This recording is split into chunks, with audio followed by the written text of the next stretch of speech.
राम राम हरे हरे, राम राम हरे हरे, राम राम हरे हरे। बोल राजा रामचंद्र भगवान। गुरु ब्रह्मा गुरु विष्णु गुरु देवो महेश्वरा, गुरु साक्षात् परब्रह्मा तस्मै श्री गुरुवे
एक ही ठिकाना दुनिया में गम के मारो का, एक ही ठिकाना दुनिया में मारो का, एक ही सहारा जग में हम बेसहारों का, एक ही सहारा बेसहारों का।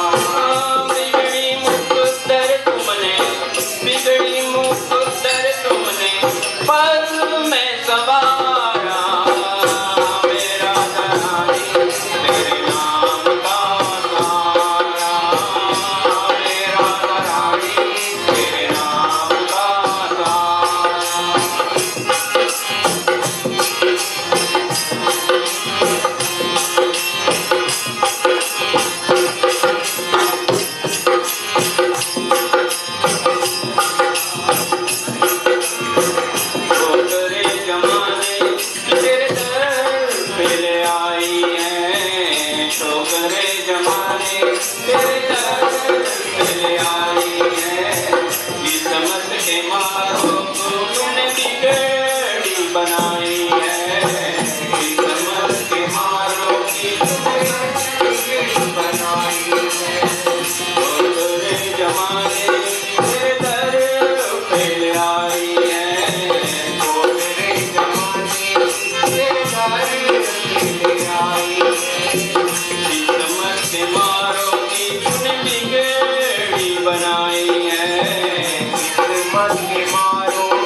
तूने डूबी कश्ती को, तूने डूबी कश्ती को किनारे किनारा मेरा धरानी तेरे नाम का सहारा, मेरा धरानी तेरे नाम का सहारा, नाम का सहारा तेरे नाम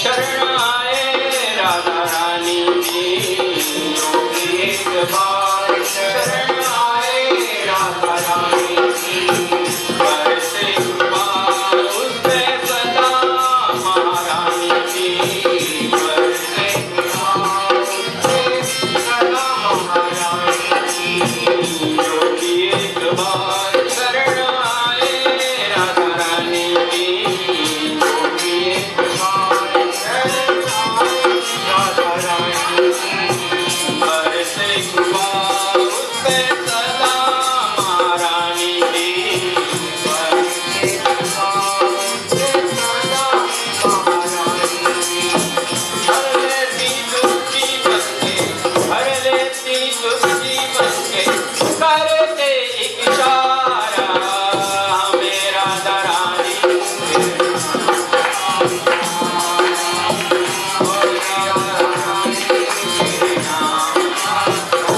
नाम का सहारा तेरे नाम का सहारा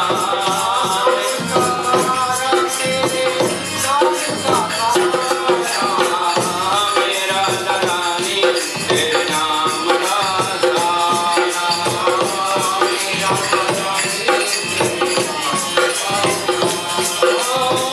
नाम का सहारा तेरे नाम का सहारा मेरा दरानी तेरे नाम का सहारा मेरा दरानी तेरे नाम का सहारा मेरा दरानी तेरे नाम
बोले राधा रानी सरकार की जय।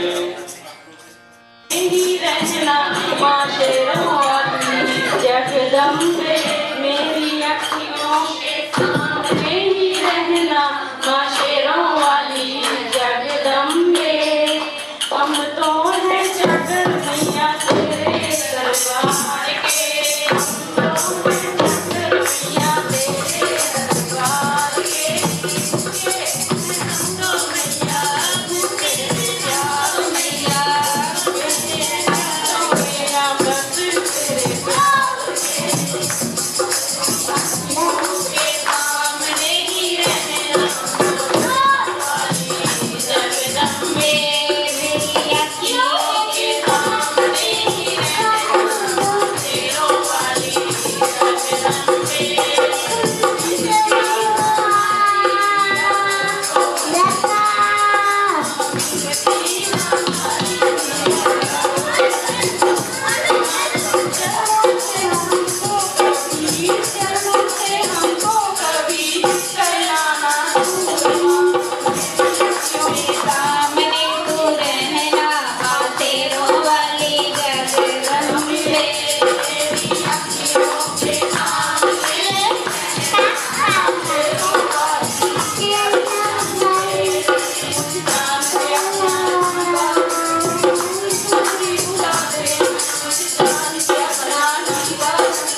शेरवाली तू दुर्गा हो मैया तू काली तू दुर्गा हो मैया तू काली बंदे अमरना हाथ जोड़ना बंदे जगदम्बे मेरी अखियों के सामने रखना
शेरवाली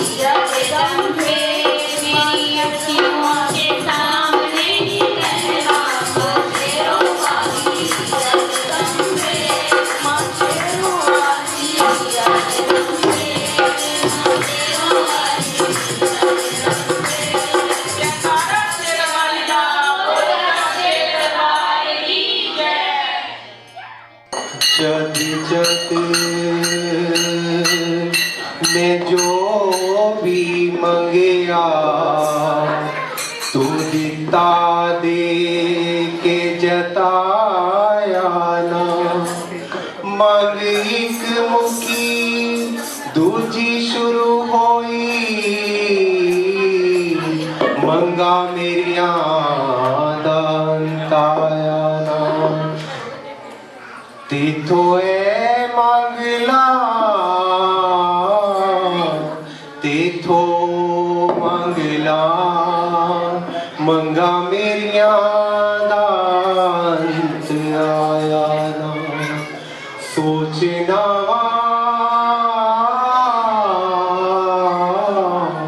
तीथो तेनू मंगला मान ताकि कुछ भी रहे बकाया ताकि कुछ भी रहे बकाया दिल वाली पाल बिठाड़ाए दिल वाली पाल बिठाड़ाए चल मेरे नाल तेनू कर लेके जाना चल मेरे नाल कर लेके जाना सुता होया जगाना सुता होया जगाना चल मेरे नाल तेनू कर लेके जाना चल मेरे नाल कर लेके जाना चल नाल नाल मेरे नाल चल नाल नाल मेरे नाल मेरे अंग संग पाए नाल मेरे अंग संग पाए नाल ओ तेरे वाली पाल बिठाना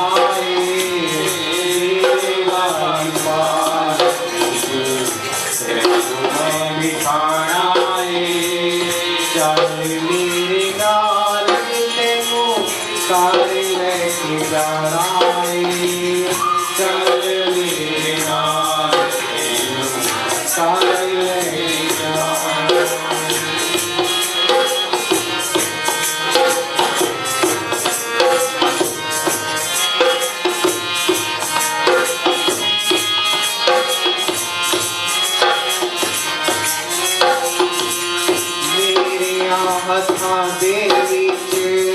खाली माल कियाने मेरे हथा देवी के खाली माल कियाने तेरे हथा देवी के सब दिया तकदीराने तेरे हथा देवी के सब दिया तकदीराने और उठा हो या जगाड़ाए रूठा हो या जगाड़ाए चल मेरे नाल मैनू कर लेके जाए चल मेरे नाल मैनू कर लेके जाए ओ दिल वाली पाल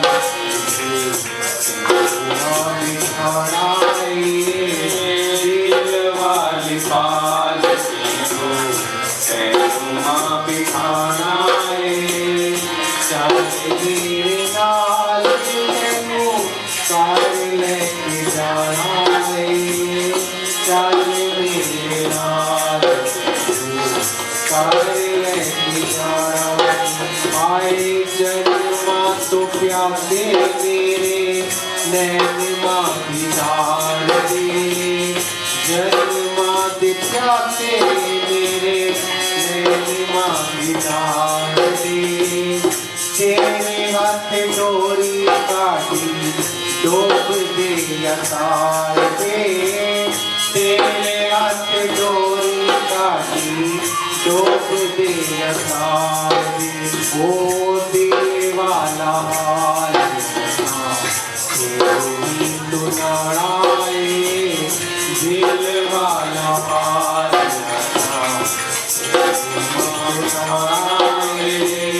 चल मेरे नाल मैनू कर लेके जाना चल मेरे नाल कर लेके जाना बच्चियां दे नाल मैया रुसना नहीं चाहिदा बच्चियां दे नाल अम्मी रुसना नहीं चाहिदा अपने प्यार नारा नहीं उड़ाईदा अपने प्यार नारा नहीं उड़ाईदा ओ कौन जाने जाती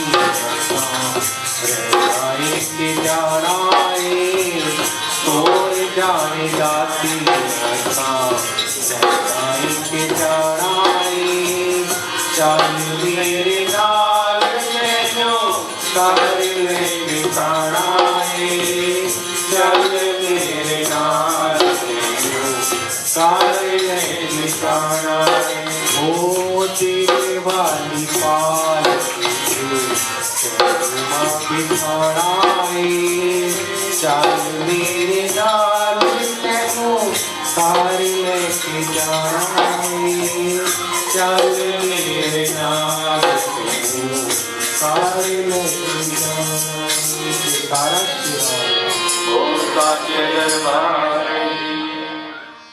वृंदावन में हरिलाल की जय सद्गुरुदेव भगवान की जय।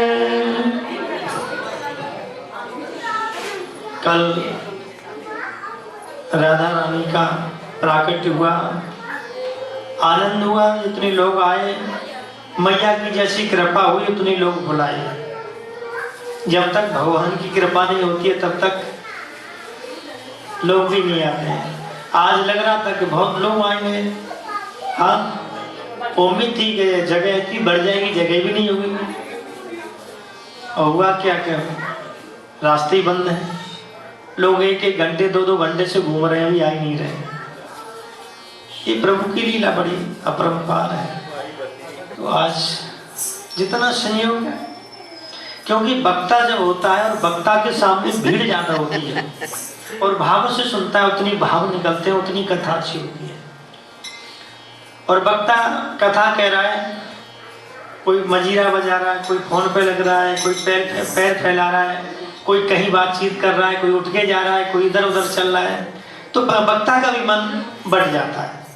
और कथा के नियम देखो, मैं बार बार बताता हूँ, कथा जब कहीं भी हो हमें नियम कौन से निभाने चाहिए। पहला नियम तो यह है कि कथा में जब हम बैठे हैं तो सबसे पहले हम सारी दुनिया की वार्ताओं को छोड़ दें। भाई कथा में जो आते हैं ये संसार है, मामा ने नहीं माने जो जो दिखाई नहीं देता उस माया के पीछे रोज भाग रहे हैं। सुबह 8 बजे के निकलते हैं, शाम को 8 बजे 5 बजे घर पे पहुंचते हैं। काय के लिए? माया के लिए। अच्छा एक बात बताओ, माया किसी को दिखती है? पर नोट तो दिखते हैं, पर माया का नाम तो सुना है, पर लेकिन वो माया कौन सी है जिसके पीछे हम घूम रहे हैं वो कभी दिखाई नहीं देती। और जिस दिन वो मोहिनी रूप में दिखाई दे जाए तो लोग फिर तो ज्यादा ही पागल हो जाए। ये संसार है। और संसार कैसे है? एक वृक्षे शमारुणा नाना वर्ण विहंगवा प्रभाति दिशु वृक्षंतु तत्र का परिवेदना। किसी भी वृक्ष पर पक्षी आते हैं और रात्रि बसेरा करते हैं, और रात्रि बसेरा करते हैं जब सुबह सूर्योदय होता है, चहचहाट होती है पक्षियों की, कोई इस दिशा में चला जाता है, कोई इस दिशा में चला आता है, कोई इस दिशा में चला जाता है, कोई इस दिशा में चला जाता है। पता नहीं ये पक्षी फिर लौट के वृक्ष पे आएंगे कि नहीं आएंगे, कभी पता है? कोई पता नहीं। उड़ गए तो उड़ गए, निकल गए तो निकल गए, संयोग है वो पक्षी पुनः आ जाए। ऐसे ही हमारा जीवन है, हमारा जीवन है, यहाँ संयोग है। कई लोगों को देखता हूं, मैं तीसरी बार आया हूं, प्रोग्राम भी किए, शिवपुराण की कथा भी की, और अब जैसे नए लोगों को देखता हूं, पंडित हम तो पहले से ही आ रहे हैं, तो भैया मैंने तो देखा नहीं आपको, और मुझे भी नहीं देखा उन्होंने। तो ये संयोग है, जब जब संयोग होगा तभी मिलन होगा। तो ये भगवान का हमारा संयोग है और मिलन है कि हम प्रांगण में आके कथा श्रवण कर रहे हैं। और कथा श्रवण, संसार में तुम 24 घंटे काम करते रहते हैं, रात में भी काम कर रहे हैं, दिन में भी काम कर रहे हैं, लेकिन जब हम कथा में आए, मंदिर में आए, चाहे 8 घंटा बैठे, चाहे 15 मिनट बैठे हैं, जॉब को भी छोड़ दो, घर के लोगों को भी छोड़ दो, केवल मन में परमात्मा को बिठाओगे तब कथा आपके हृदय में बैठेगी। और घर से आए और घर की सारी व्यथा, रास्ते की सारी व्यथा, दुकान की सारी व्यथा, नौकरी की सारी व्यथा, मोबाइल पर चल रहे हैं, पंडित जी कथा कर रहे हैं और आपस में बात कर रहे हैं, तो वो कथा सही मायने में कथा नहीं सुनी जाती है। वो तो केवल एक फॉर्मेलिटी होती है कि आए साहब, हमको बुलाया और भीड़ में आ गए साहब, चलो। ऐसा नहीं, ये एहसान नहीं है, ये तो प्रभु की कृपा है। आप आए, उस कृपा को स्वीकार करो, प्रभु हम आपकी कथा सुने। और कथा हमारी व्यथा को मिटाती है। और कितना कि एक घड़ी आधी घड़ी, आधी में पुण्याधी। एक घड़ी, आधी घड़ी, आधी में पुण्या। एक घड़ी का मतलब होता है 24 मिनट, और 24 मिनट में भी कहा उसका भी आधा कर लो, और उसका भी आधा कर लो। और भगवान का 1 मिनट का भी ध्यान भी तल्लीन होकर के करेंगे, दुनिया को भूल जाएंगे कि हमारे बगल में कोई बैठा ही नहीं है, तो बड़ा आनंद आएगा। कथा सुनने का यही नियम है। सबसे पहले कथा समय जो करहि विवादा, कथा समय जो करहि विवादा, ते नर सरठ होई मर्यादा। कथा समय कहते हैं जो बातचीत करते हैं, कथा के समय पर बातचीत करने पर दूसरे जन्म में वो गूंगे बन जाते हैं, मूर्ख बन जाते हैं, से फिर ज्ञान नहीं रहता अच्छे भले का। तो इसलिए कहते हैं कथा समय जो करहीं विवारा, ते नर शरठ होई मर्यादा। तो मर्यादा का उल्लंघन करते हैं कथा के समय पर तो भगवान भी रुष्ट हो जाते हैं।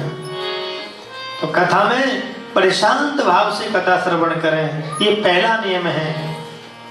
दूसरा नियम, कथा समय जो सोवत जानी, ते अजगर होते अभिमानी। कथा समय जो सोवत जानी, ते अजगर होते अभिमानी।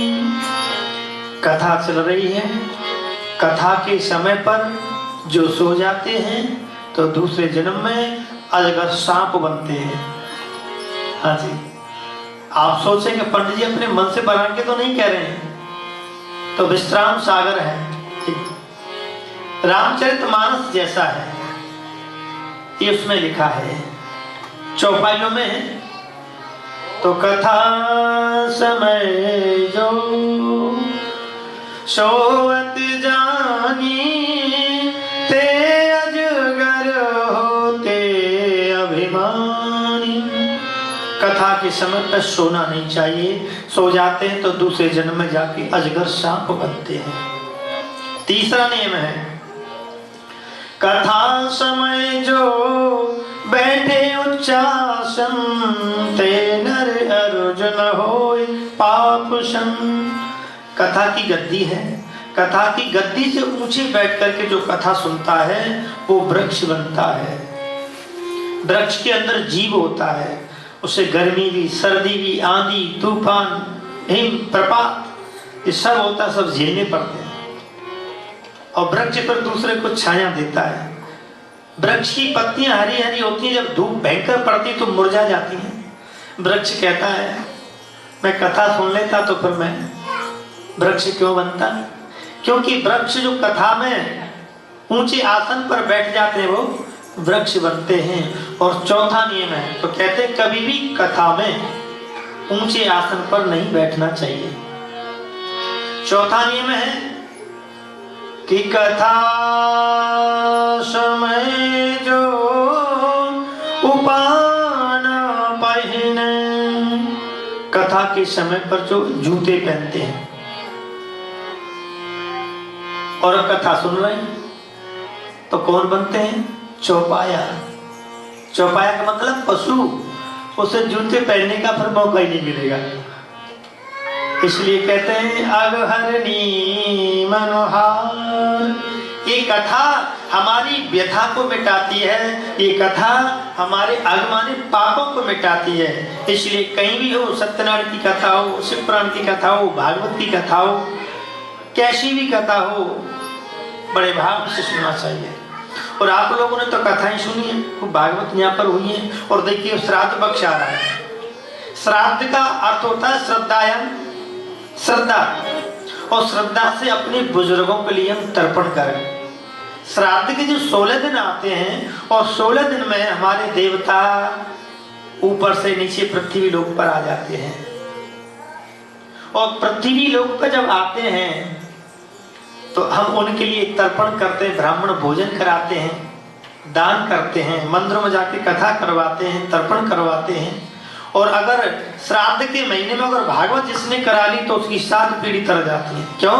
कि पितृस्वरों के निमित्त प्रेत पीड़ा विनाशिनी, प्रेत पीड़ा को विनाश करने वाली होती है। और ध्यान देना, हर घर में कहीं कहीं बाधा है, और सबसे ज्यादा अपने बुजुर्गों की बाधा, पितृस्वरों की बाधा होती है। पितृस्वरों की बाधा कैसे होती है?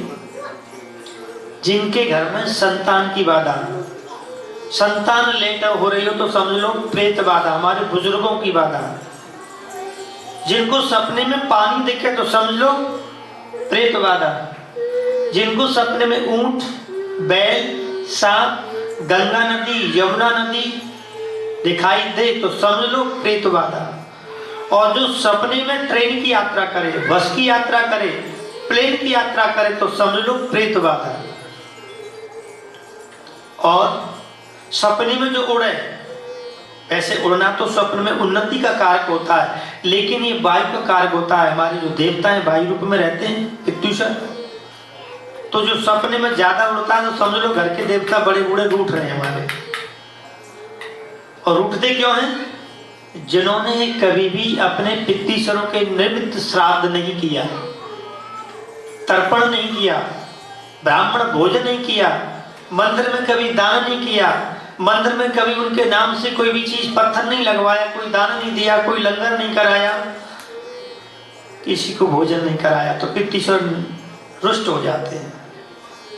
और ध्यान देना, जिनकी बिटियां की शादी लेट हो रही है, बच्चों की शादी लेट हो रही, तो समझ लो बाधा है।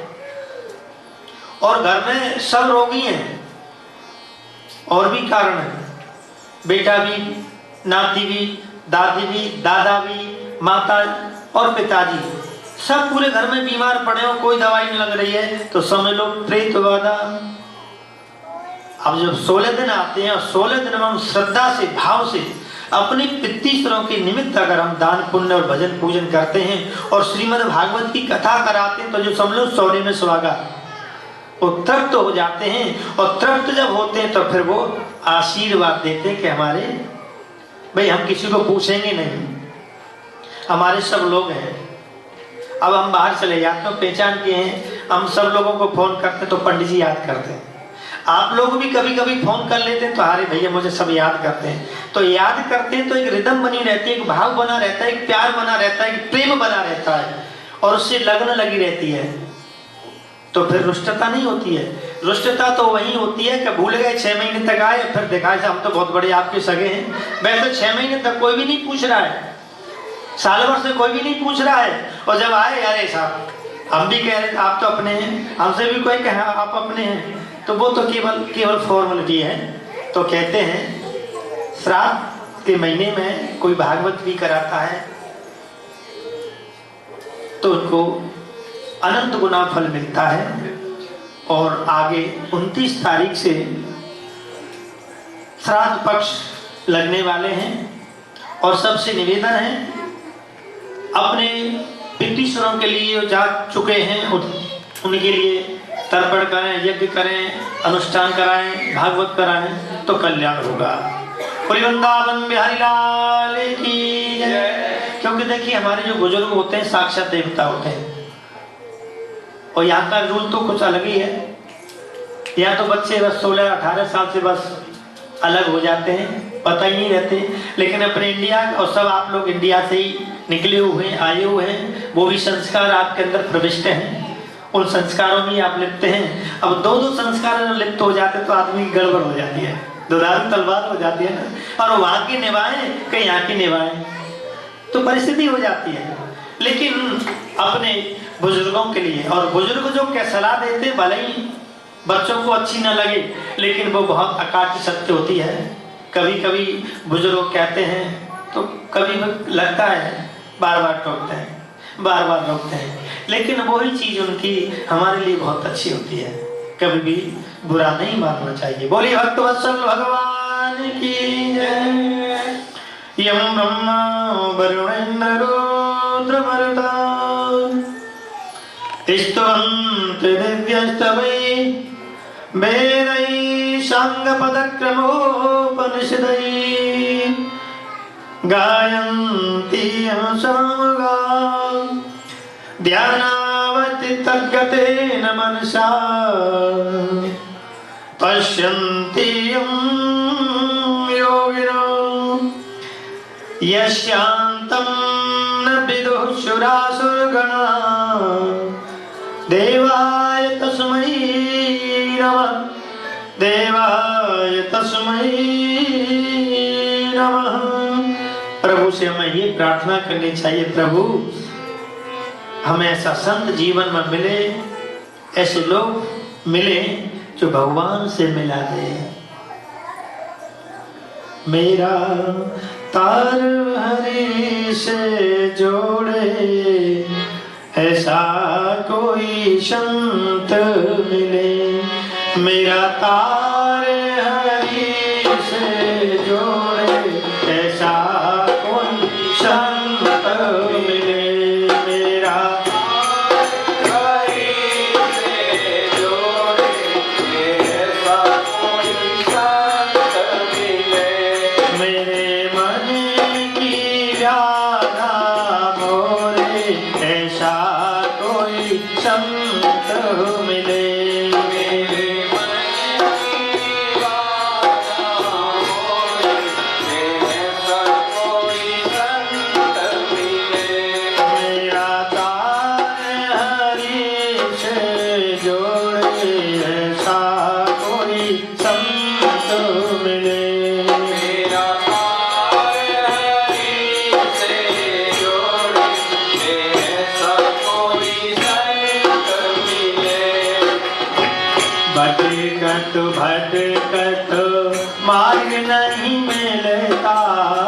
भटकत भटकत मार्ग नहीं मिलता। भटकत भटकत मार्ग नहीं मिलता। भटकत भटकत मार्ग नहीं मिलता। चंचल मन रोके नहीं रोकता। चंचल मन रोके नहीं रोकता। चंचल मन रोके नहीं रोकता। चंचल मन रोके नहीं रोकता। मेरे चंचल मन को रोके ऐसा कोई संत मिले। मेरे चंचल मन को रोके ऐसा कोई संत मिले। हे मेरा तार हरि से जोड़े ऐसा कोई संत मिले। मेरा तार हरि से जोड़े ऐसा कोई संत मिले। ऐसा कोई संत मिले। जीवन में हमें ऐसा कोई संत मिले। एक ग्रस्त परिवार था और ध्यान देना सत्य घटना है, बड़ा आनंद आएगा। एक बालक पैदा हुआ और उसका नामकरण कराया। उसका नाम रखा भोला। सीधा था। धीरे धीरे धीरे वो बड़ा हुआ और जब बड़ा हुआ तो खाने में बड़ा माहिर था। बहुत खाता था। इतना खाता घर के लोग थक जाते। मैया रोटी बना बना के रख देती और 3 टाइम खाता। घर के लोग परेशान हो गए। और ध्यान देना, जो आदमी ज्यादा खाएगा तो फिर सोएगा, कमाएगा क्या? वही स्थिति, घर में ज्यादा खाए और जाके सो जाए, कुछ काम भी ना करे। घर के लोग परेशान। जब खाना खाने के लिए बैठ जाए तो घर के 5-5 लोगों की पंगत उठ जाए। 5-5 लोग खाना खा जाए लेकिन उसका खाना खत्म नहीं। इतना खाता।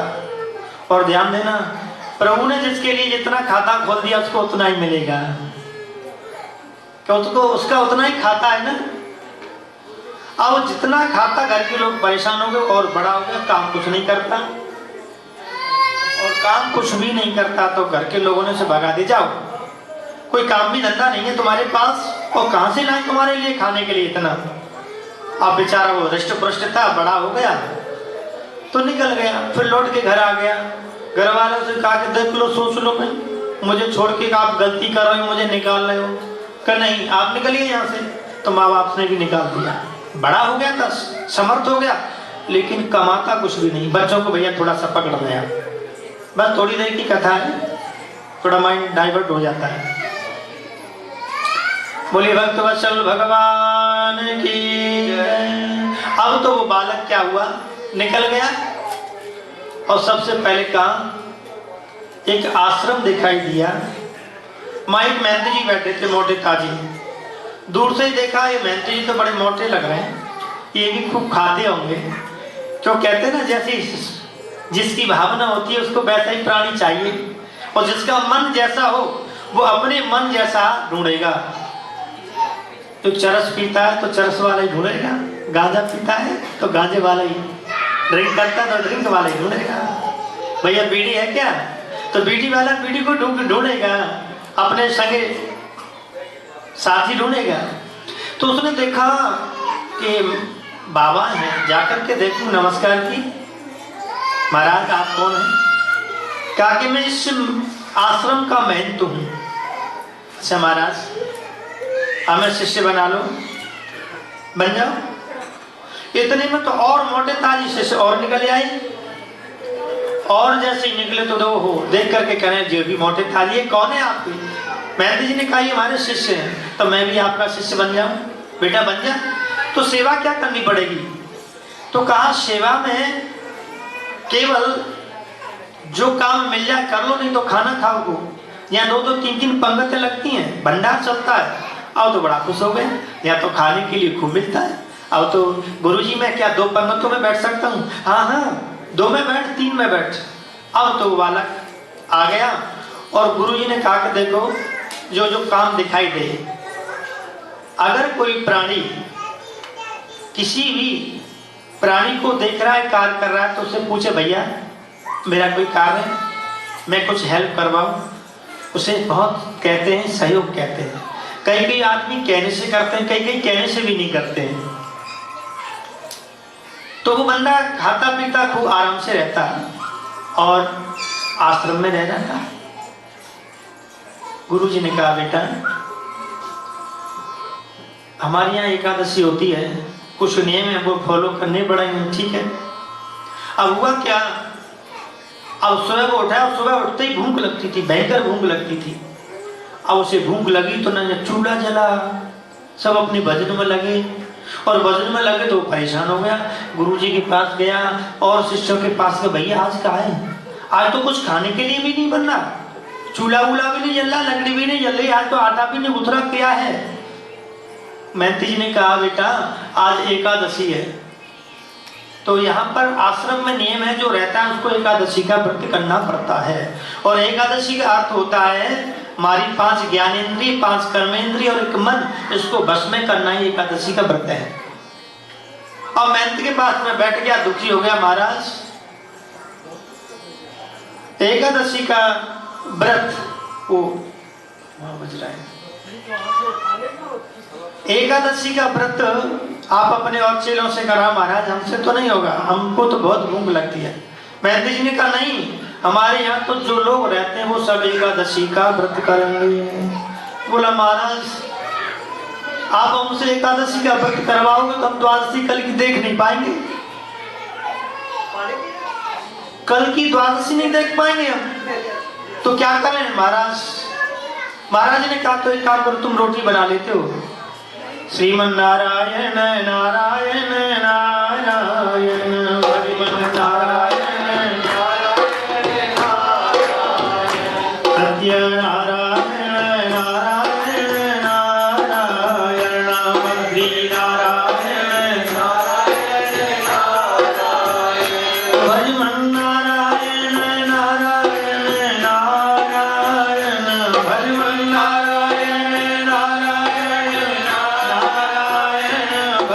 नारायण नारायण नारायण नारायण। महाराज हमसे एकादशी का व्रत मत करवाओ, हम द्वादशी दूसरी देख नहीं पाएंगे, सुबह देख ही नहीं पाएंगे। अब तो जैसे ही अच्छा आप पर एकादशी नहीं होगी तो एक काम करो, रोटी तो बना लो, दाल आटा आलू नमक मिर्ची सारा सामान दे दिया और कह दिया जाओ आगे नदी है और एक पेड़ है, इसी के नीचे बनाओ खाओ खाओ और भगवान का भोग लगाओ।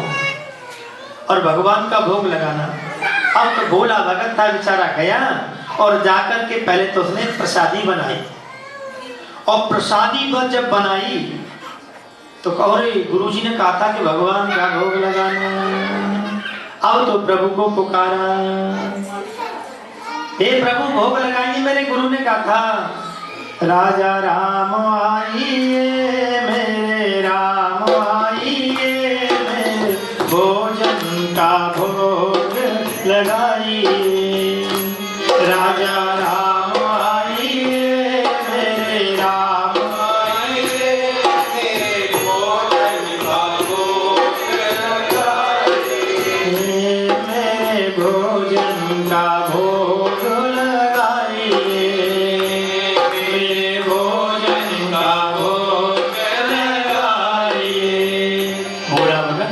बहुत सरल था, बहुत सरस था। और भगवान का जैसे ध्यान किया, अब जैसे जब ध्यान किया तो भगवान भी बड़े दयालु और कौतुकी हैं। एक को बुलाया था, वहां दोनों जने आ गए। राम वाम दिस जानकी, पारिंग में जानकी जी आ गई। और भगत ने देखा, पहले तो नमस्कार किया और उनके रूप को देख करके मुग्ध हो गया। भगवान का रूप कैसा है? नीलांबुज श्यामल कोमलांगम सीता समारोह पितवाम भय पाणौ महासायक चार चापम नमामि रामं रघुवंशनाथम। भगवान के रूप को देख करके मुग्ध हो गया। कभी तो जानकी जी की तरफ, भगवान की तरफ को जो खाना बनाया था, तो कभी रोटी की तरफ देख रहा है, कभी इधर देख रहा है। भगवान हंस गए। भगवान ने कहा, क्यों हंस रहे हो?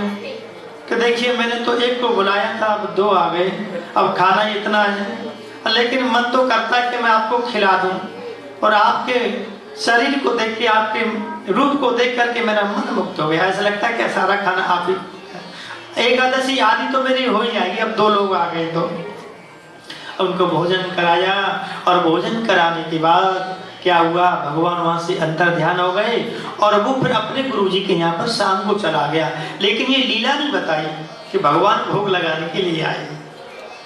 अब जैसे ही 15 दिन कट गए, दूसरी एकादशी आई और दूसरी एकादशी में कहा कि गुरुजी थोड़ा सा मसाला दाल आटा है ज्यादा दे दिया करो। क्यों? अरे वो एक नहीं, वो दो दो लोग आते हैं। अब गुरुजी ऐसे गए। गुरुजी ने सोचा ये भूखा रह गया होगा इसलिए मजाक कर रहा है, ये भूखा रह गया होगा, पेट नहीं भरा होगा इसलिए ज्यादा मांग रहा है। इस बहाने से गुरुजी को भरोसा नहीं हुआ। अब गुरुजी ने दे दिया, थोड़ा सा दूना दाल आटा और दे दिया।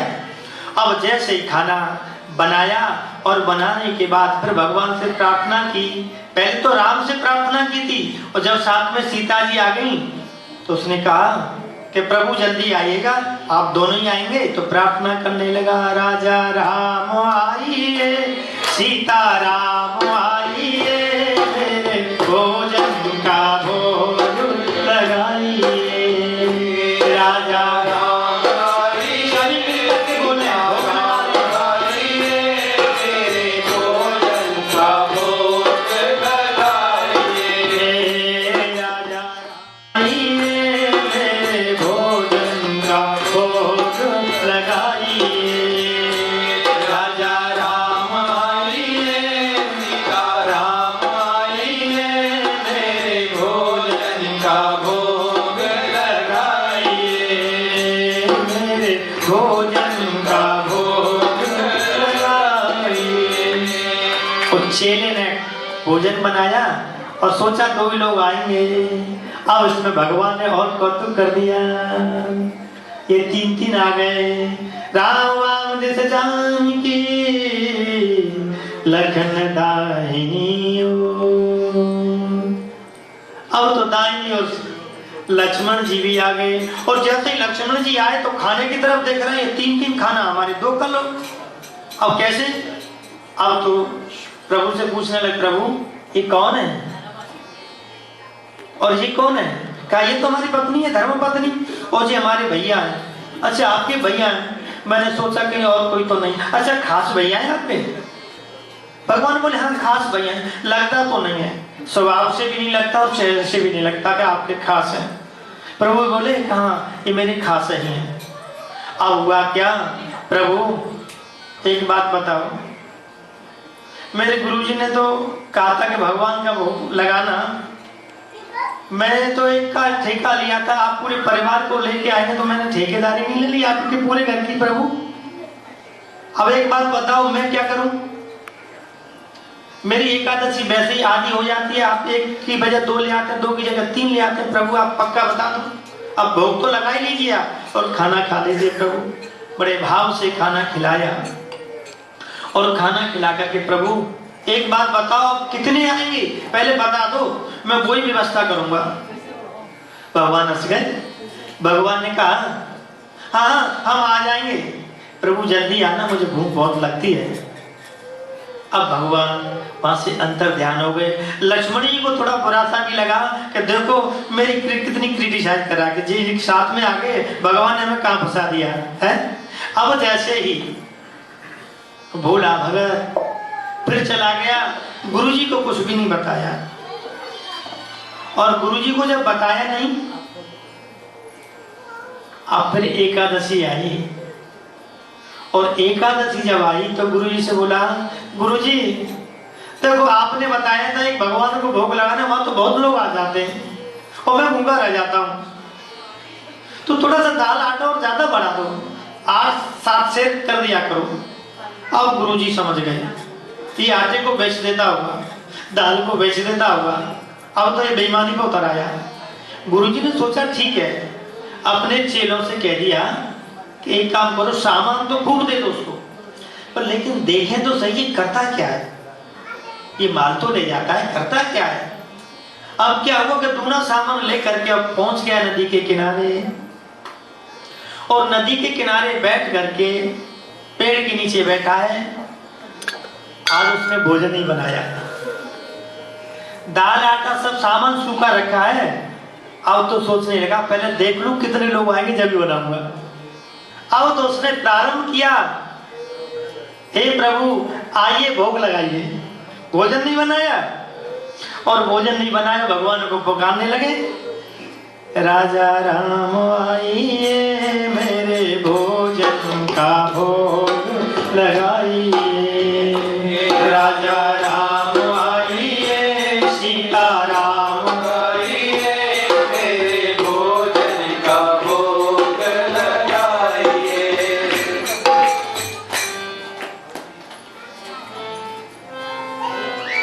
देखो हमने चाय तो पी ली है, पकौड़े भी खा लिए पेट भर के, पेट्रोल तो अच्छी हमें डल गई है ना, मिल गई है, तो बोलते काय की कंजूसी बोलने में, आवाज बिल्कुल नहीं आती है। ताली बजाएं, जोर से बोलें, और देखो भजन जब बंद हो जाएगा ना उसके बाद आवाज देखना कितनी है। हमारे भाई लोग भी बोले, हमारी बहना भी बोले, और नहीं बोलेंगे तो समझ लेना फिर बैठने वाले की बगल में सौगंध आपस में भुगत लेना। हाँ जी, बोली भक्त वत्सल भगवान की। ताली बजाते हुए राजा राम आइए सीता राम आइए मेरे भोजन का भोग लगाइए।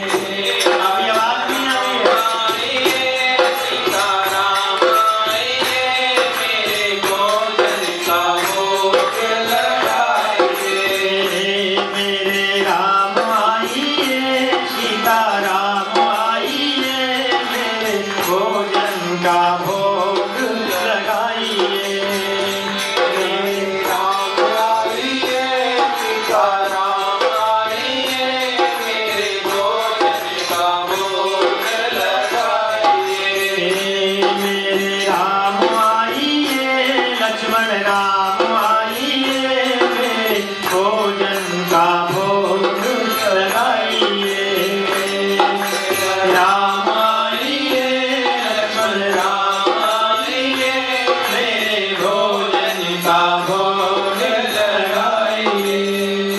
और तो प्रार्थना की, और जैसे प्रार्थना की तो भगवान प्रकट नहीं हुए। आज भगवान जब प्रकट नहीं हुए तो सोचने लगा आज भगवान क्यों नहीं आए। फिर कहा प्रभु मुझे लगता है आपको मंदिर में सारी सुविधाएं मिलती है ना, रसमलाई रसगुल्ले बर्फी सारे पकवान मिलते हैं, जहाँ तक रूखा भोजन है, पानी भी सही नहीं है, तो बड़ा भाव आया और भगवान से बोलने लगा प्रभु आ जाओ जल्दी यहाँ पे, हम भी अपने आश्रम से जान बचा के आए। हाँ हमारे एकादशी का व्रत है ना, और एकादशी का व्रत कर दो तो हम भूखी मर जाते, अगर आप नहीं आओगे तो आपको भी ऐसा करना पड़ेगा। आशमनी अर्गान आरती, प्रभु या मेरे पास कुछ भी नहीं है, मंदिर में तो घंटियारी भी रहती है और घंटियारी भी बजती है, अर्घा भी देते हैं, अगरबत्ती भी जलाते हैं और पूरा अच्छा भोजन बनता है, लेकिन यहाँ तो रूखा सूखा है, पर भूल कर लिया आपने तो गड़बड़ हो जाएगा महाराज। क्या धमकी देता है। आचमनी अरगान आरती या यही महिमानी रूखी रोटी पाओ प्रेम से पियो नदी का पानी राजा राम आइए राम आइए मेरे भोजन का भोग लगाइए राजा राम आइए सीता राम आइए लक्ष्मण राम आइए मेरे भोजन का भोग लगाइए मेरे भोजन का भोग लगाइए। यहाँ अर्घा भी नहीं है, आचमनी भी नहीं है प्रभु, यहाँ तो हमारी यही मेहमानी है और रूखी सूखी रोटी है, प्रेम से खाओ नहीं तो गड़बड़ हो जाएगा। अगर आपने भूल कर दी तो क्या आनंद है। भोला भक्त फिर क्या बोलता है, भूल करोगे यदि तज दोगे भोजन रूखो सूखो, भूल करोगे यदि तज दोगे भोजन रूखो सूखो, भूल करोगे भोजन रूखो सूखो।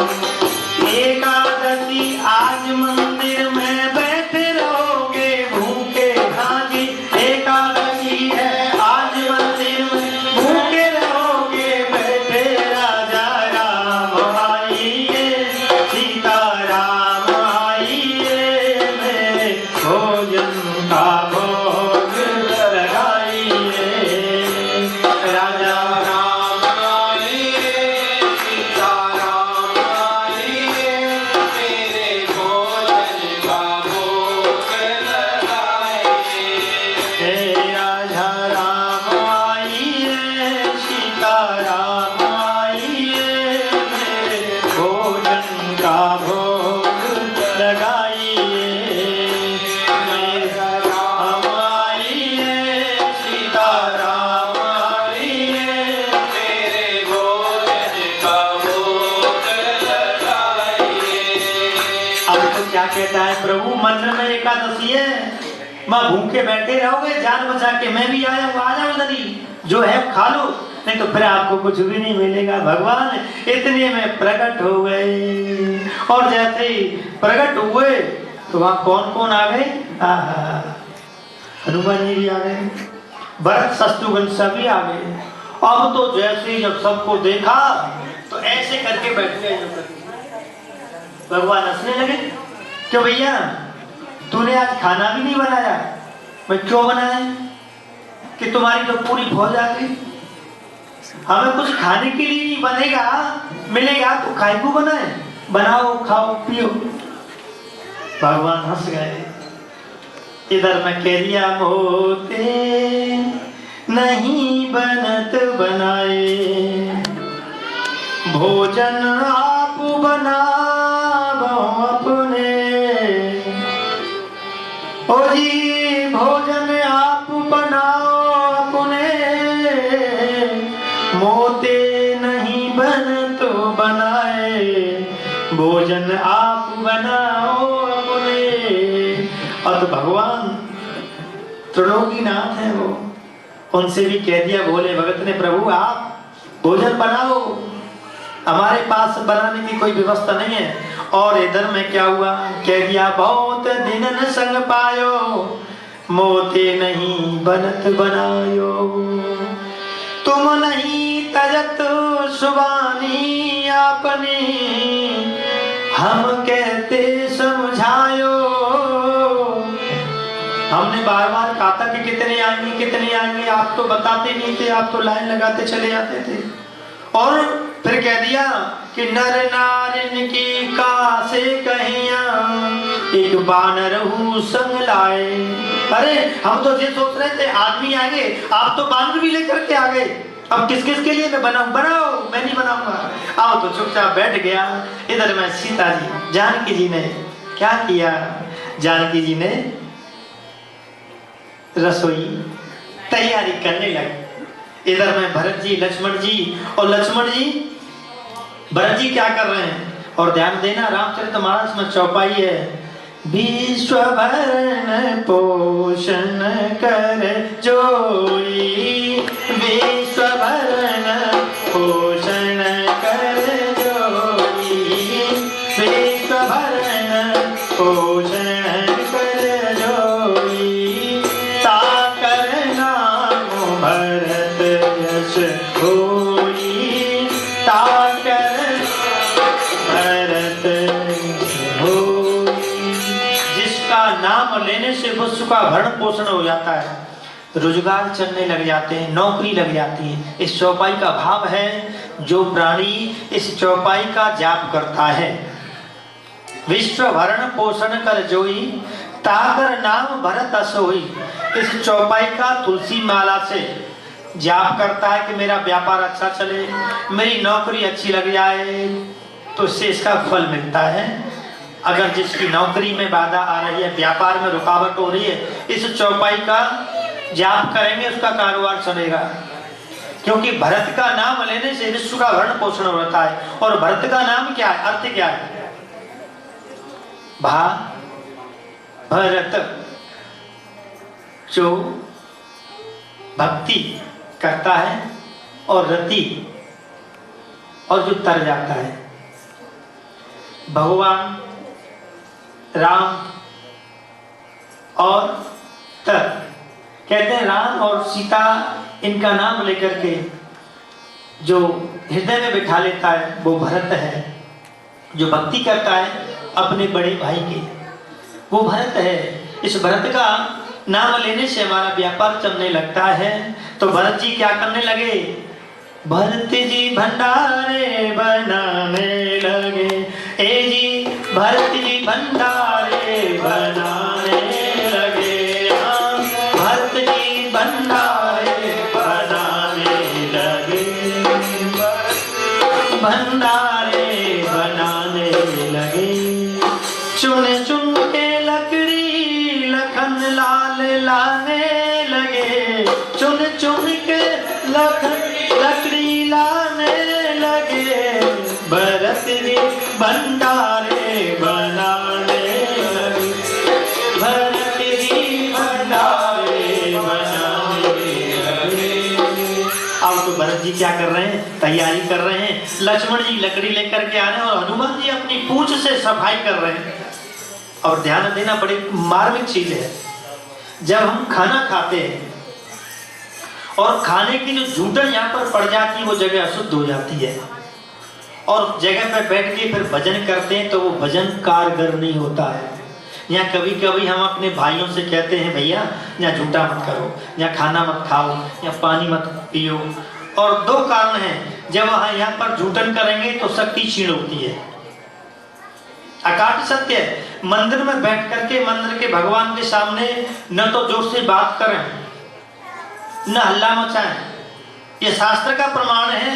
मंदिर के सामने बड़ी बड़ी जोर से बातें करते हैं और हम प्ले ग्राउंड बना लेते हैं। कल तो ऐसा ही हुआ था, बड़े बड़े लोग भी छोटे छोटे बच्चों के साथ खेलने लगे।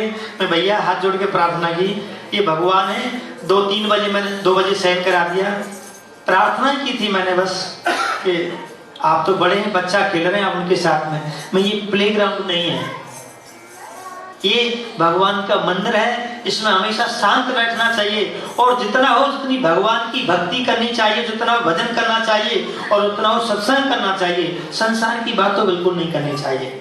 तो ये प्लेग्राउंड नहीं होता है, ये तो केवल भगवान के भजन करने का एक प्रांगण होता है, ये स्वर्ग होता है। और इस मंदिर में बैठ के अगर हम जूठन करते हैं तो जगह शुद्ध हो जाती है। जगह शुद्ध हो जाती है फिर उसमें क्या आते हैं?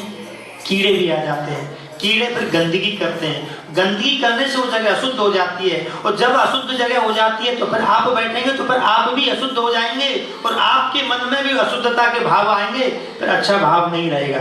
तो इसलिए कहते हैं पलंग पर भी बैठ करके भोजन नहीं करना चाहिए। पलंग पर भी बैठ करके भोजन करते तो बुरे बुरे सपने होते हैं। तो भोजन करने का तरीका होता है अपना आसन लगाएं और आराम से बैठें और जगह हट करके फिर उस पर छींटे डाल लें। बार बार हमारे यहाँ पर कुछ चर्चाएं बार बार होती हैं, जहाँ खाना खाते हैं हमारे लिए अच्छा नहीं है। मैं भी यहाँ बैठ के अब खाना नहीं खाता। पहले खाता था, लेकिन जब मैंने पढ़ा एहसास हुआ मुझे कि यहाँ हमारी गद्दी है और इस गद्दी पे हम झूठन करते हैं, फिर हम किसी को बताते हैं, तो चीज सफल नहीं होती है। जितनी पवित्रता हम करेंगे, पवित्रस्तो वैष्णवो संतोर्वा, जहाँ पवित्रता है वो परमात्मा का वास है। और पवित्र रखेंगे तो हमारा मन भी पवित्र रहेगा, और मन पवित्र होगा तो हम दूसरे को भी पवित्र करेंगे और खुद भी पवित्र होंगे और आनंद आएगा, और वही परमानंद हमारे हृदय में आकर के विराजमान होगा। तो कभी भी मंदिर में, यहाँ की नहीं कह रहा, यहीं पे भी, कहीं भी जाएं, कभी भी तेज भगवान के सामने बैठ के बात नहीं करनी चाहिए, कभी जोर से हल्ला नहीं मचाना चाहिए, और जब समय मिल रहा है तो बैठ के बस प्रभु की चीज लीला और प्रभु की चर्चा करनी चाहिए। यही भक्ति सर्वोपरि होती है। तो कभी भी मंदिर में कहीं भी अपनी झूठन छोड़ के नहीं जाए, झूठी बोतल छोड़ के नहीं जाए, और कभी मंदिर में तो बैठ के खाई नहीं, जगह अशुद्ध हो जाती है। तो जैसे ही वहां पौंसा लगा रहे थे, कौन? हनुमान जी अपनी पूंछ से झाड़ू लगाया, और सीता जी ने क्या किया? पोता लगाया, लीपने लगी, और लीप करके जब भोजन जब बनाया और शत्रुघ्न अमनिया साग काटने लगे, और आनंद से भोजन बन रहा है, और बेचारा भक्त अपने नीचे गर्दन करके बैठा हुआ है। भगवान ने कहा, भैया तू नीचे कैसे बैठा, उदास कैसे बैठा है? क्या करूं, बैठना ही पड़ेगा, क्यों तुम्हारी इतनी भीड़, इतने लोग आगे, जब कुछ बचेगा ही नहीं तो मैं क्या करूंगा, और तुम लोग खाएंगे, मेरे लिए कुछ बचेगा नहीं, देखने में भी तो मुझे बुरा लगेगा, इसलिए मैं आंख बंद करके बैठा हूं। बूढ़ा भगत, इतने में गुरुजी आ गए, और गुरुजी जब आए, गुरुजी ने देखूं तो सही जाकर के क्या जितना आटा दाल लेके जाता है। अब वो भक्त ऐसे बैठा है, नीचे गर्दन करके पेड़ के नीचे, आटा दाल वैसे की वैसा रखा है।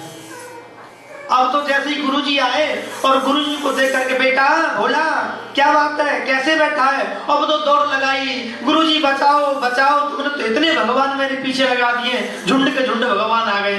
वो कहाँ है? अरे देखो इतने बैठे, देखो भोजन बनता है, मैं तो यहाँ बैठा हूँ। अब तो गुरुजी एकदम आश्चर्य में पड़ गए, भैया क्या बात है, कहाँ है भगवान? अरे गुरुदेव, आपने तो मुझे बताया था कि भगवान का भोग लगाना, भगवान की पूजा करना, देखो तो सही चीज तो बैठे हैं।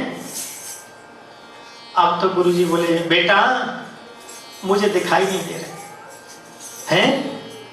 बोला भक्त, बोला प्रभु आप, गुरुजी आपको दिखाई नहीं दे रहे, मुझे तो दिखाई दे रहे हैं। अब जैसे कहा गुरुजी ने, बेटा अपने भगवान से कहो कि मुझे दर्शन दें। अब बोला भगत कहने लगा, प्रभु मेरे गुरुजी को दर्शन तो दे दो। भगवान हंसने लगे, बेटा मैं तुम्हारे गुरुजी को दर्शन नहीं दे सकता। क्यों?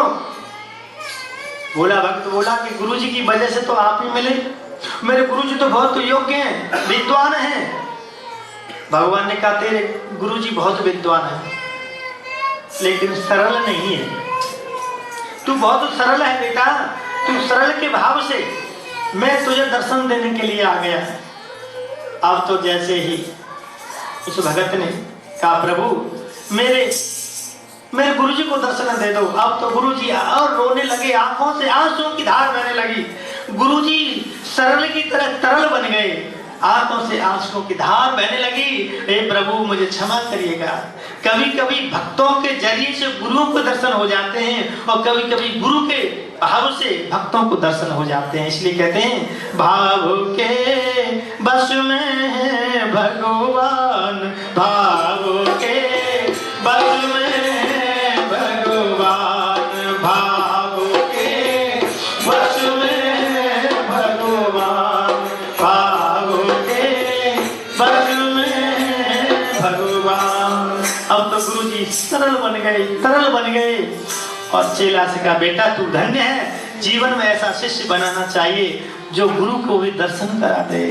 अब गुरुजी ने कहा, प्रभु मुझे भी दर्शन दीजिए। तो ध्यान देना, गुरुजी ने प्रार्थना की तो भगवान प्रकट हो गए, सारे देवता आ गए, रिद्धि सिद्धि ऋषि मुनि भी सब आ गए। तो ऐसी हमारी भक्ति होनी चाहिए जहाँ भगवान स्वयं प्रकट हो जाए। तो कहते हैं सरल का अर्थ क्या है? हमें सरल बनना चाहिए। ज्ञानी योग विद्वान तो हो ही जाते हैं, लेकिन सरल बनना बड़ा मुश्किल है। सरल का अर्थ होता है ना काऊ से दोस्ती, ना काऊ से बैर, अपने भाव में लगे रहें। इधर लगो उधर लगो, चाहे कैसे। हमारे अवस्थी जी को देखो, वो किसी की परवाह नहीं करते। उन्हें जो करना है वो करेंगे, जो करना है।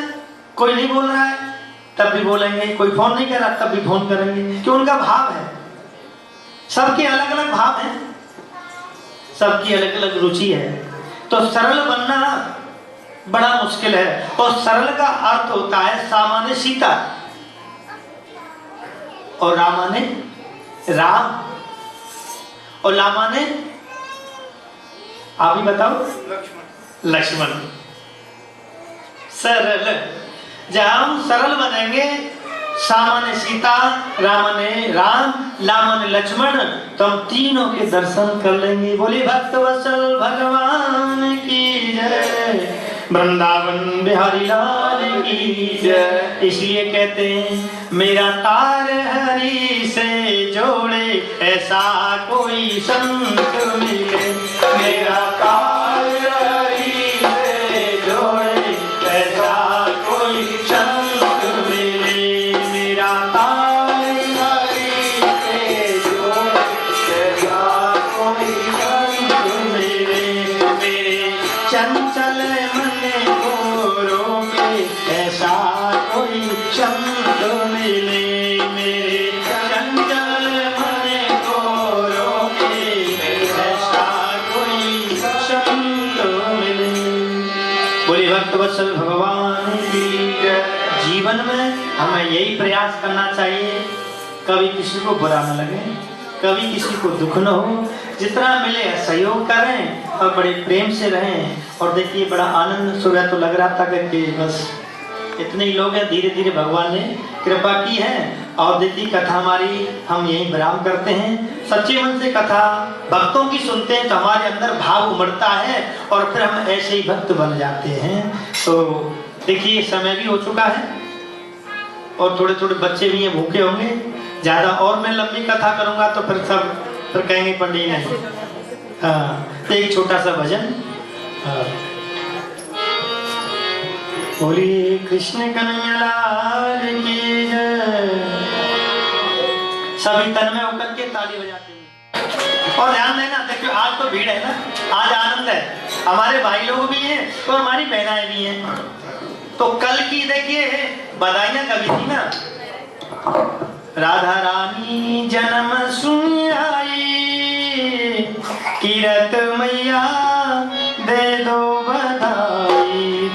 राधा रानी जन्म सुन आई, कीरत मैया दे दो बधाई। राधा रानी जन्म सुन आई, कीरत मैया दे दो बधाई। देखिए कल की कथा आज पूरी करते हैं। तो पहले हमारी माता बोलेंगे, फिर हमारे भैया लोग बोलेंगे। देखते कौन में कितनी ताकत है।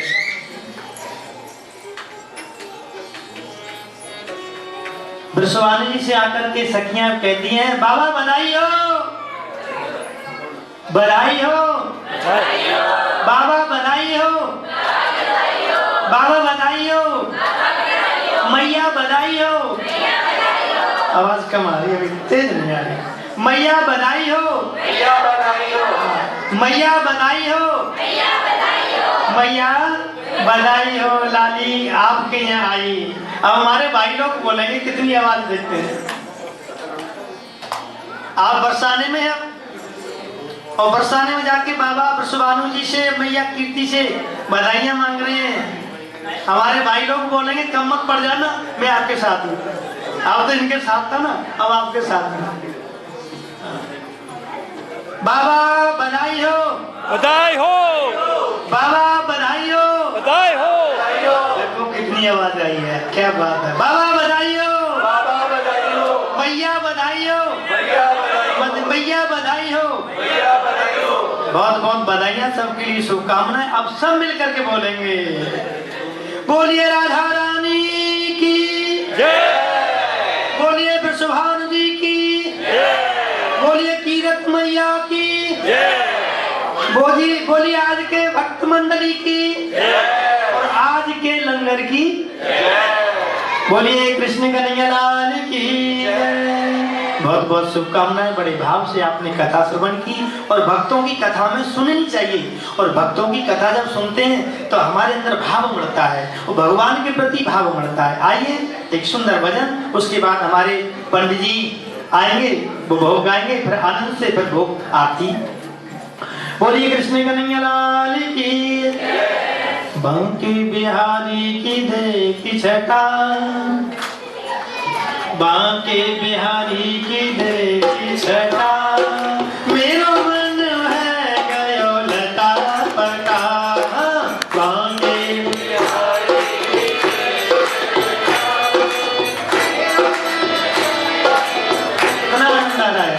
मेरी बात मानी, बहुत बहुत धन्यवाद। ऐसे गाइए। हाँ, बांके बिहारी की देखी छटा, मेरो मन है गयो लता पटा, बांके। लेकिन हमारे भाई लोग नहीं गा रहे।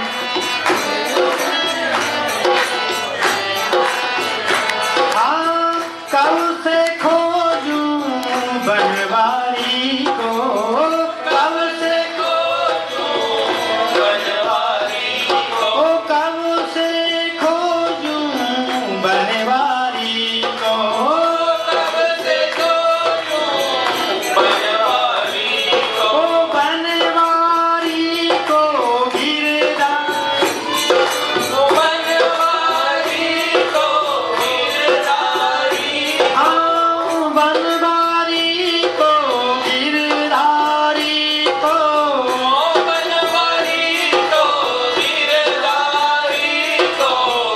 कोई तो बता दे उन्हें का पता, कोई तो बता दे उन्हें का पता, मेरा मन है गयो लता पता, मेरा मन है गयो लता पता, बांके बिहारी की देखी छटा,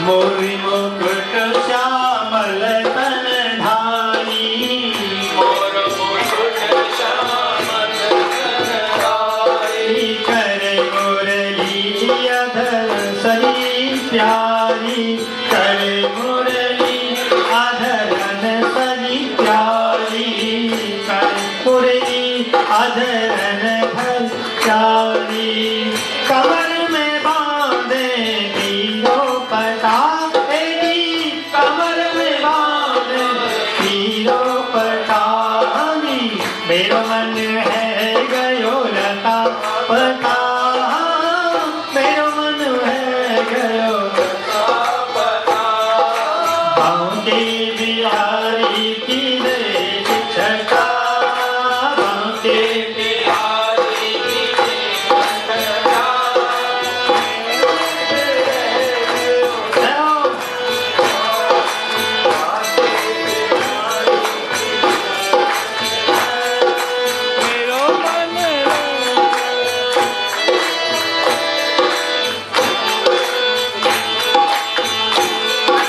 पंज भरन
प्रदीप सैनी और रवि सैनी, विजय सैनी, मलकीत और अनिल सैनी, इन्होंने सैनी फैमिली की तरफ से जो दिया गया है। एक्चुअल में विजय, रवि और अनिल सैनी जी को पीआर मिल गई है। मैं इनको बहुत बहुत कंग्रेचुलेशन देती हूँ, बधाई देती हूँ भगवान की कृपा से। और जब मिले को समय हो गया है, पर खुशी मनाने का समय आ जाया है। विजय सैनी और मलकीत सैनी जी की पीआर अभी रहती है। आप जहाँ से जो भी आता है उसको सब कुछ प्राप्त होता है, पर भावना जो लेके आएगा, जिस तरह से प्रेयर करेगा, जिस तरह से वो अपनी इच्छा रखेगा, महारानी आपको पता ना, भगवान तो जानते हैं और उसकी वो इच्छा पूरी करते हैं। और जहाँ माँ के आगे कौन है जिसको यहाँ नहीं प्राप्त हुआ है, सबको सबकी इच्छाएं पूरी हुई हैं। महारानी इनको इनकी इच्छा भी पूरी करेगी। और मैं यही प्रार्थना करती हूँ कि इस परिवार में इसी तरह से सभी खुशियाँ मिलती रहें और ये परिवार मंदिर के साथ जुड़ा रहे। आने वाले 1 अक्टूबर को ईश्वर लाल जी की तरफ से और उनके परिवार की तरफ से भोग अर्पण किया जाएगा। आप सब उनकी तरफ से आमंत्रित हैं, आप लोग जरूर आइएगा। और वैसे भी आप देख रहे हैं कि मुझे आज ही नहीं, 1-2 दिन पहले भी सब लोगों ने अपनी प्रार्थना करी, जहाँ अपनी सजेशन दी कि पंडित जी को 12:30 से टाइम दिया जाए ताकि हम उनकी कथा भी सुन सकें। तो आज भी कल परसों भी इन्होंने कहा था कि कथा तो होएगी, मैंने कहा श्योर होएगी। तो आज उन्होंने अपना समय दिया, आपने सबने कथा सुनी और मेरे ख्याल से सबको आनंद आया है और सब ध्यान से सुन रहे थे। तो इसी तरह से आप लोग आते रहिए और इनकी कथा का श्रवण करते जाइए। 8 अक्टूबर को श्री जगदीश भाई पटेल के परिवार की तरफ से भोग अर्पण किया जाएगा। आप सब उनकी तरफ से आमंत्रित हैं। 14 अक्टूबर शनिवार को महारानी दुर्गा जी का विशाल जागरण होने जा रहा है। माँ आपसे आपकी मनोकामनाएं, मतलब माँ यहाँ पर उपस्थित होएगी उस समय। कहते हैं ना, स्पेशल समय में स्पेशल सब आते हैं और नवरात्रे आ रहे हैं जिसमें स्पेशल ही वातावरण बन जाता है। और आप सब लोग कहते हैं कि नवरात्रे आ गए हैं, कोई फास्ट रखेगा, कोई अपना जाप करेगा, कोई दुर्गा माता का चालीसा जहाँ सप्तशती पढ़ेगा। तो उसमें इसलिए होता है कि ये स्पेशल समय होता है और स्पेशल मनोकामना जल्दी पूरी होती है। तो आप यहाँ पर जो भी पंडित जी यहाँ पर सप्तशती का पाठ करेंगे और वो रविवार को घट स्थापना होगी 15 तारीख को। और जो जिन्होंने भी स्पॉन्सर करना है पाठ को, वो अपना स्पॉन्सर कर सकते हैं। और महारानी का जागरण 14 तारीख को अक्टूबर शनिवार को होने जा रहा है। इसके स्पॉन्सर हैं श्री राम तीर्थ कपिला और उनकी तरफ से संपन्न होएगा। आप सभी भाग्यशाली हैं कि आप सबको आज ही सूचित कर दिया जा रहा है कि 14 अक्टूबर शनिवार को जागरण होएगा। आप सब जहां पर आइएगा।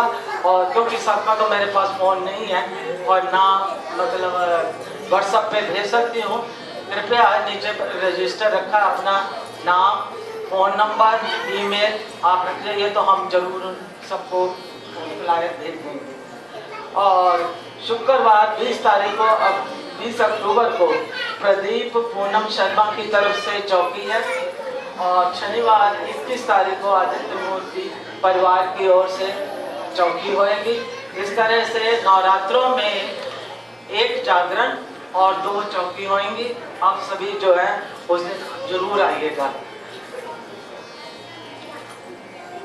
2501 डॉलर की भेंट कल श्री शाह जी ने अपनी पत्नी बगला बहन की स्मृति में अर्पण करी है। अभी 3-4 दिन हो गए हैं बगला जी का सोए सोए पड़े ही निधन हो गया और वो भगवान जी को प्यारी हो गई। उनकी स्मृति में इन्होंने सभी मंदिरों को कुछ न कुछ दान दिया है और वो मंदिर को भी 2500 की भेंट अर्पण करी है। भगवान उस दिव्य आत्मा को अपने चरणों में स्थान प्रदान करे और पीछे जो रह गए हैं उनको शक्ति दे इस आघात कमी को पूरी करने के लिए। मंगलवार को 6 से 8 बजे तक हमेशा प्रोग्राम होता है हनुमान चालीसा और भजन कीर्तन। आप शाम को जरूर आइएगा, हर मंगलवार को होता है और परमजीत की तरफ से लंगर भी होता है। हमारे यहाँ आर्ट, डांस और हिंदी की क्लासें भी हो रही हैं। आप सभी जो है आर्ट की क्लास बाई वीकली होती है।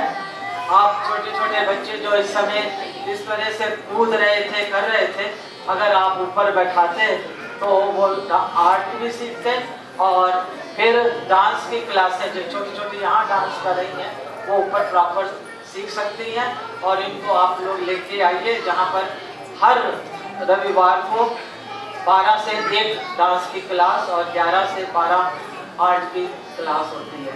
तो कृपया करके आप सभी जहाँ पर जितने बच्चों को लेके आएंगे आप लोग यहाँ आराम से कथा सुने और बच्चे ऊपर आराम से कुछ लर्न करेंगे।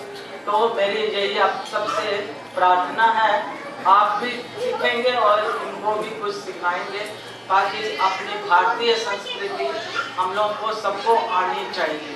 और उसके लिए मंदिर जो है वो कोशिश कर रहा है, पर आप लोग बच्चों को लाने की कोशिश करें तो ये दोनों तरफ से संपन्न होएगा। तो मैं इन्हीं शब्दों के साथ मैं यही विश्राम देती हूँ। अब भोग लगेगा और आरती होगी।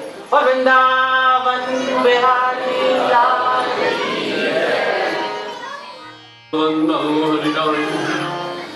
जाकी कृपा से पंगु कर लांगे रंग चले सर शतर धराई पहरो सुने भूख पुनि बोले अंधे को सब कुछ दर्शाई सूरदास करुणा में स्वामी बार बार तिल बंदू बोले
अमृत भोजन पाई के तेरा दास अमर हो जाए। मेरा मुझ में कछु नहीं, जो कुछ है सो तो तेरा तुझको सौंपता, क्या लागे है वो।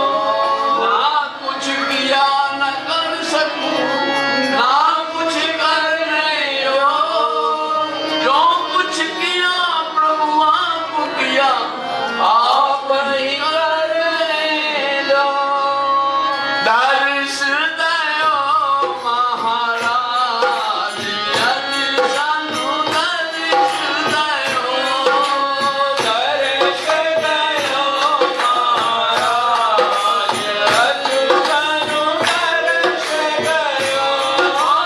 शरण मिल आए शरण तिहारी, शरण मिल आए शरण तिहारी।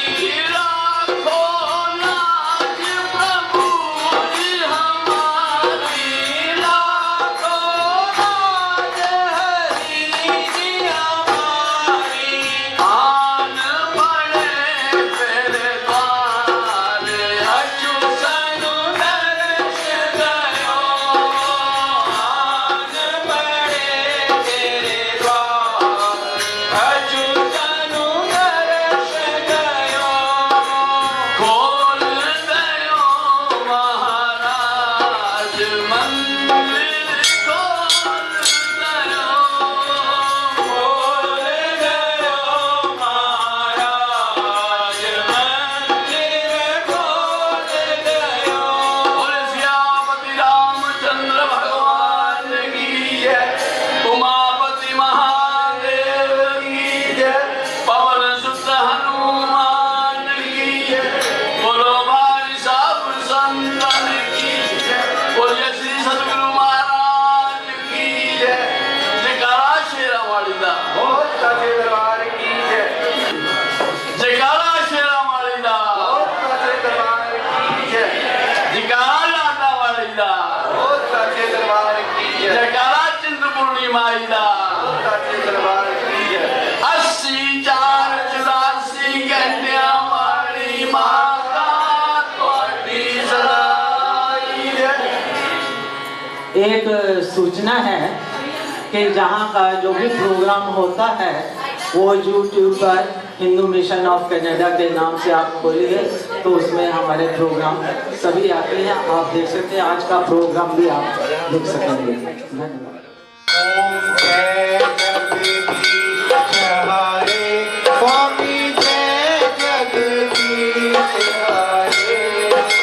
भक्त जनों के संकट, भक्त जनों के संकट, भक्ति वाला दूर करे। ओम जय जगदीश हरे। जो जाए कल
कृपा करो वरदा ओम जय जगदीश हरे तुम मोरे तेरा गोचर सबके प्राणपति स्वामी सबके प्राणपति इस बिन मिलो दया में इस बिन मिलो कृपा में तुमको तुमकी ओम जय जगदीश हरे दीन बंधु दुख हरता द्वार रक्षक मेरे स्वामी रक्षक तुम मेरे अपने हाथ लुटाओ अपनी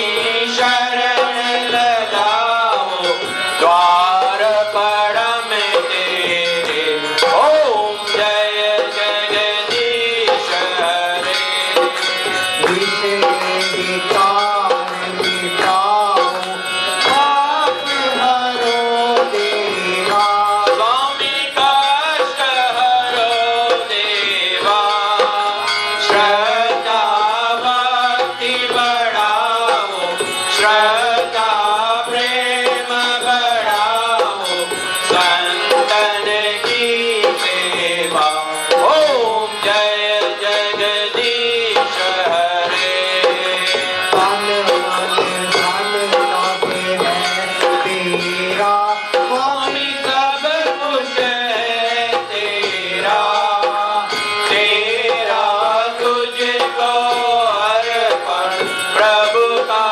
प्रभु को समर्पण क्या लागे मेरा ओम जय जगदीश हरे श्याम सुंदर जी की आरती जो कोई नर गावे स्वामी प्रेम सहित गावे कहत शिवानंद स्वामी कहत हरि हर स्वामी मनवांछित फल पावे ओम जय जगदीश हरे जय जगदीश हरे स्वामी जय दीनानाथ हरे स्वामी जय जय भोलानाथ हरे भक्त जनों के संकट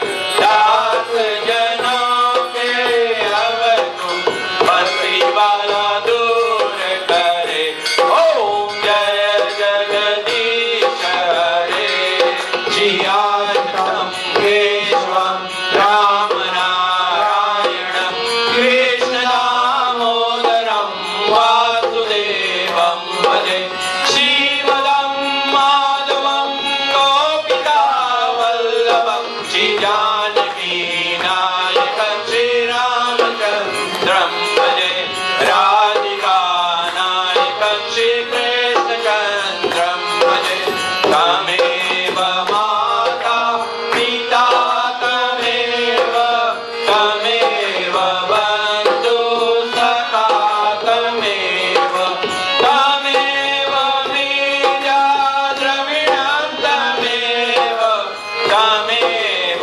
सर्वं मम देव देवं मुखं करोति वाचालं पण्डुरञ्जते गिरं यत्कृपातमं वन्दे परमानन्दं माधवं बार बार वरमागो हर्षदियो श्रीराम पद सरोजनुपायिनी भक्ति तथा सततं सियावर रामचंद्र की जय प्रभावर कृष्णचंद्र की जय उमापति महादेव की जय पवन सुत हनुमान की जय बोलो भाई संतन की जय बोलो भाई सब भक्तन की जय अपने अपने देव गुरुदेव महाराज की जय हे माई मेरी सचिया जोता वाली माता ਤੁਹਾਡੀ ਸਦਾਈ ਜੈ जयकारा शेरा वाली दा।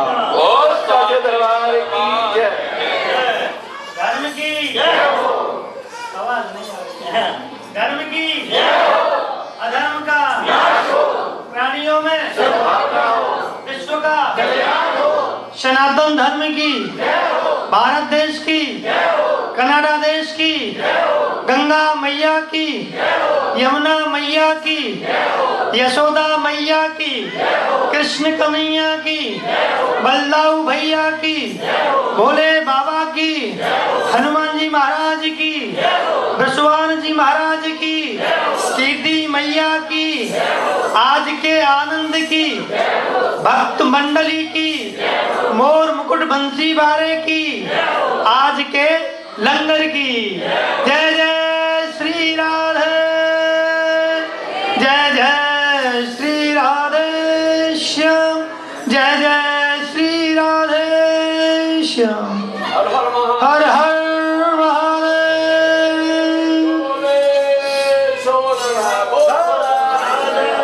की जय।